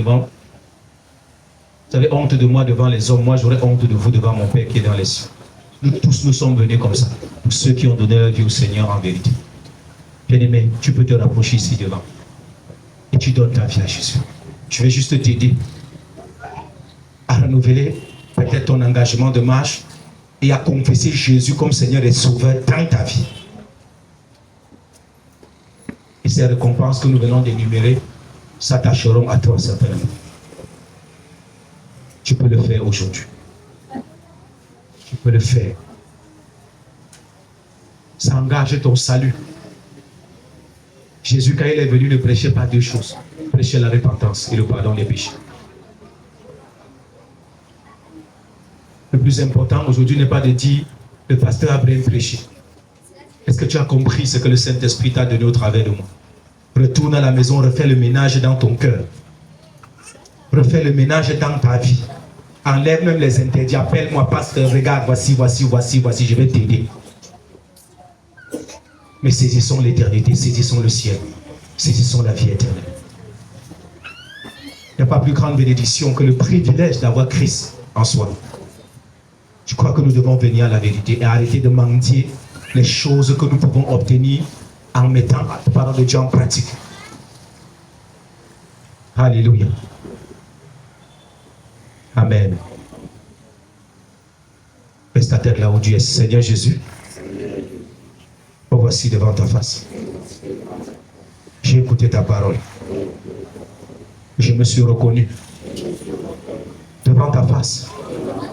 Je reconnais que je n'ai pas toujours été agréable dans ma marche avec toi. Je reconnais que j'ai marché souvent dans mes ambitions. Je reconnais que je me suis fourvoyé dans l'iniquité. Je reconnais que mon cœur n'est pas pur et sincère devant ta face. Seigneur, je reconnais que j'ai abandonné les vertus de la justice et de la droiture. À la lumière de ta parole, en cet après-midi, je me repens devant ta face. Je me repens devant ta face. Comme un enfant, je reviens à toi.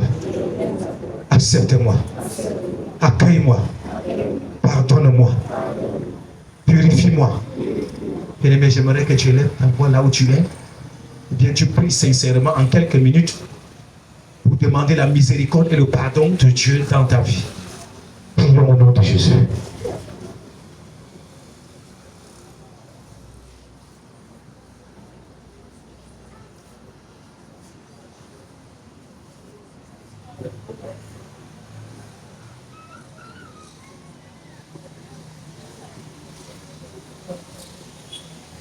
Demandez sincèrement pardon au Seigneur.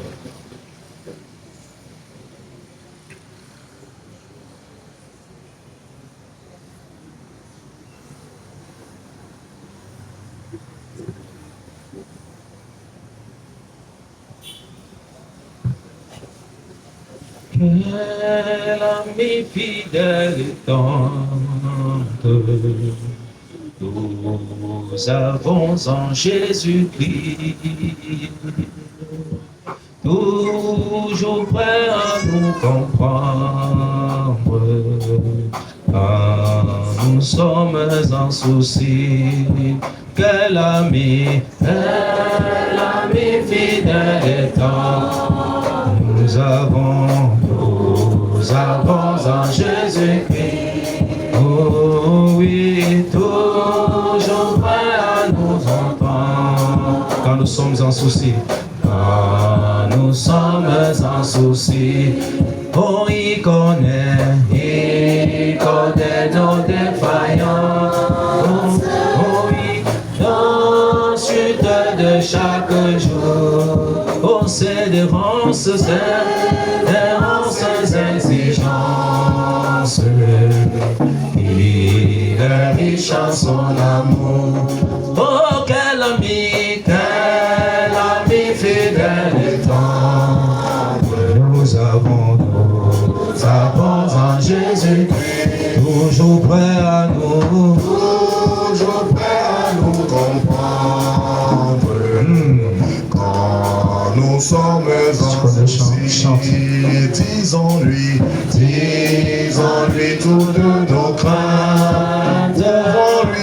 Ouvrons-lui tout notre cœur. Bientôt, ces paroles saintes nous rendront le vrai bonheur. Quel ami fidèle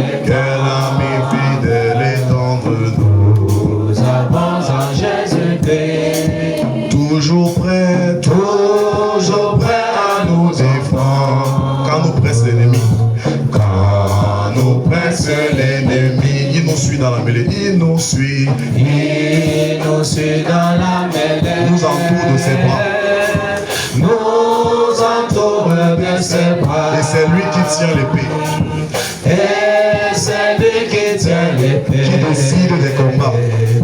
qui décide des combats, Quel ami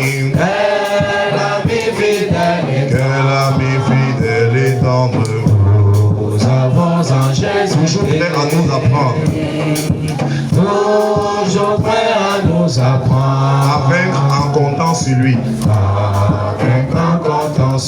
si nous voient vrais et sincères, à chercher la sainteté.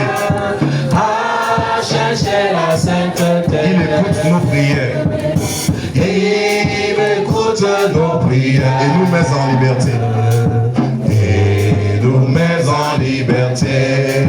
Quel ami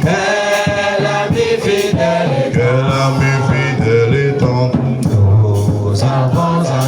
Bientôt il viendra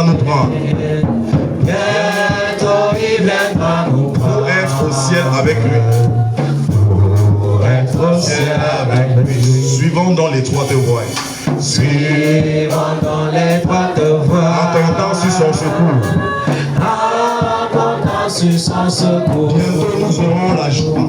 Bientôt nous aurons la joie. De vivre avec lui toujours. De vivre avec lui toujours. Quel ami. Quel ami fidèle. Quel ami fidèle et tendre. Nous avons en Jésus-Christ. Bientôt, Bientôt il viendra nous prendre. pour être au ciel avec lui.